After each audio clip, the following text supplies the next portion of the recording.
Good afternoon. We have a lot to go over, so I'll try to talk quickly. I finally came out with a product I've been working on for many months. Just kept putting it to the side, but finally decided to move forward with it. And this is basically it right here. Doesn't look like much, but it was quite a pain to make. Basically, when it's outside of a gun, it looks like this. When it's inside the Defender, it looks like this. And the beauty of this is you can now use 68 caliber ammo. Now there's a variety of 68 caliber ammo out there. Byrna, which is Umarex, makes 68 cal, a variety of different practice ammo and all. I have offered this mold set for the longest time for people in the crowd using like the Umarex shotgun, the HDS 68, that sort of thing. And with these in the center, you could make a standard old-fashioned looking projectile. But on the outer side, you put the two together and end up with ball ammo, which again is 68 cal. I take these out and right down in there, perfect fit. The beauty of this is you can do a little bit of everything with it. Here's a variety of nasty looking little spears that I've made. I'll probably try here on the ballistic gelatin here in a second. A variety of glues, if you're using glue stick, are available. You can have ABS, a variety of different colors, clear, white, blue, red, you name it. Pretty much everything's available. And then your imagination takes over. Anything you can think of to put inside them, you can do. This one has shot in it. And I didn't want it to clump to one side, so with the mold open, I put hot glue in, dropped shot in when it was still cool, not totally filling it up. Then I put them together, shot glue down inside there, so I was able to create something that's got shot on both sides and should fly pretty well. Add a little bit of weight to it. That could just as easily have been a piece of lead or broken glass or whatever you want to put in there. This is the exact same thing I just showed you. I did the clear glue with the shot, but then when I sealed it up, I used blue to fill it out. So it's got a blue center, but on each side, it's still the clear glue with the shot. So your imagination takes over. Anything that you can think of, you can make. Another alternative to this is if you'd like it to shatter on impact, wax ends up being a lot better using like shot and wax or double aught or anything you want to use in wax. On impact, it's going to break apart. You're going to get some penetration. Some of it's just going to ricochet around and hurt a lot.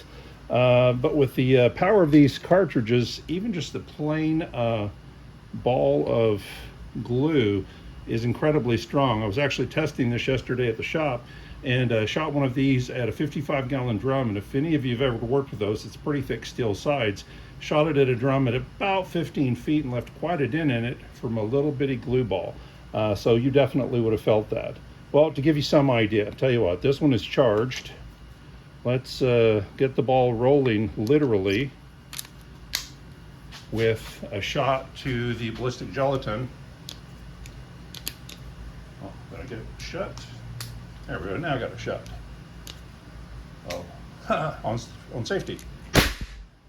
So that is, I'll show you from the side here in a minute, that's 3 inches into ballistic gelatin. A ball of glue, a ball of plastic basically is 3 inches in. I expect if I used something like one of these, a fairly long spear, I'm gonna get even better penetration. And instead of guessing about it, let me just do it. Put this thing in. So that is long enough that it's actually sticking out of the gun, of course. A second to get the gun shut here. So that's actually sticking out of the gun. I'll give that a try. Hit in an angle. It actually went in backwards, but it's in actually as far or further. It's about 3 inches in. The front wasn't front heavy enough. But again, it's trial and error. You play with this stuff and figure out what works. So wax, glue, acrylic, different versions of plastic, because you have all different kinds of PLS plastic and other stuff like that that you can use to make this stuff out of. Just whatever you can think of, you can make. Here's one of the best things about that, and that is this. Here's just a standard 9mm barrel using some of my new BW T9 90 grain hollow skirt ammo for the pistol that's fixing to come out. So I got one of those loaded. You don't have to take this out. Barrel fits right in if you're firing the 9mm or the 410 barrels. The 45 barrel won't work, but the 9mm and 410 fits in without removing this. So you can just leave it in there and go about your business. And of course, that went a lot further than the glue ball did. And again, I'll show it to you from the side here in just a second. What else? Oh, the sales of these things. Well, how about, I'm actually going to have them on Thursday in mass. I think my first 100 or so. And that is this, the washers, the screws on each side. These are basically to hold it in the gun so that it can't move forward when it's fired. I'm going to go ahead and start a pre-sale today on these with a mold set for, I was going to do 100 a piece on these. I'll probably do it for $175 for the pair, and I'll put that up today. Delivery would be shipped on Friday if you want bare aluminum. You're gonna have to put in the notes section whether you want bare aluminum or if you want it anodized black. If you want it anodized black, the price will be exactly the same. However, it's gonna take about 5 days longer. It'll probably be next Wednesday or Thursday before I ship it. But again, the big takeaway here is not only can you now use 68 cal and make all sorts of 68 cal, there's no interference with your 9mm barrels or your 410 barrels, and that's 9mm or 410 short or long. And nothing is actually done to the gun. I haven't drilled any holes in the gun or anything like that. At any point, if you want to pull this out, you remove 2 screws, pull it out, and go back to what you were doing. So it has no effect on the gun. I think one of them that I saw that was a barrel holder actually drilled into the gun. This is a friction fit. It fits in nice and snug, and these things keep it from popping out when it's fired. So anyway, those are available. As I mentioned a minute ago, we are currently working on T9 ammo, 90 grain. My guess is that'll work in a lot of other 357 applications, 9mm applications. And we're also working on the Zeus Mark II 95 cal ammo. This particular one is 4 ounces of lead. We've got 5 molds coming in total.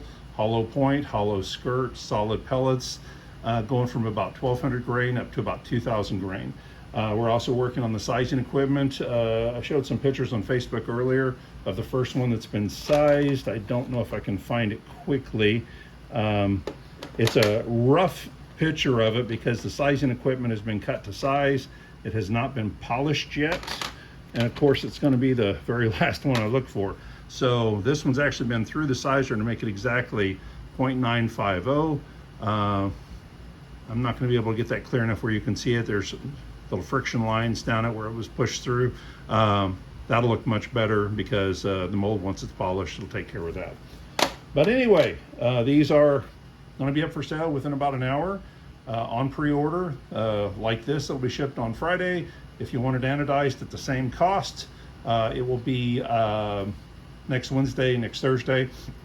I'll also put up a special that will be ammo, probably 9mm, along with a bunch of my T9 ammo, the mold, and the gun, and this.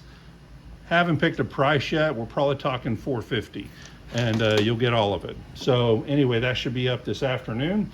Hope y'all are doing well. Paintball, let me go ahead and mention one last thing, and that is paintball. Most paintballs can be a variety of sizes up to 68 cal .680, so there's probably some paintballs that'll work. Now, I tested these air cartridges, and at 2000 psi it will not fire. At 3000 psi it will fire. However, paintball won't take 3000 psi. When you run a paintball in front of it, you're going to get that. Paintball actually explodes inside, and you get paint everywhere. You're going to cover something right in front of you if it's a tear gas round or something like that, but you're going to have a little bit of a mess. Now, there's probably a way to cure that, and I'll probably figure that out in the next couple days, and that's getting a wadding. There's probably an existing wadding out there right now, 1/4-inch felt or something like that, where you can put in a paintball, put in the wadding, and then fire, and the wadding's actually going to clean it up a little bit and probably keep that high pressure from shattering the paintball. So the wadding and ball will leave intact and then go out and hit something. I'll tell you more about that later. That's all I got for right now. Anyway, I hope y'all are doing well, and I'll talk to you soon. Take care.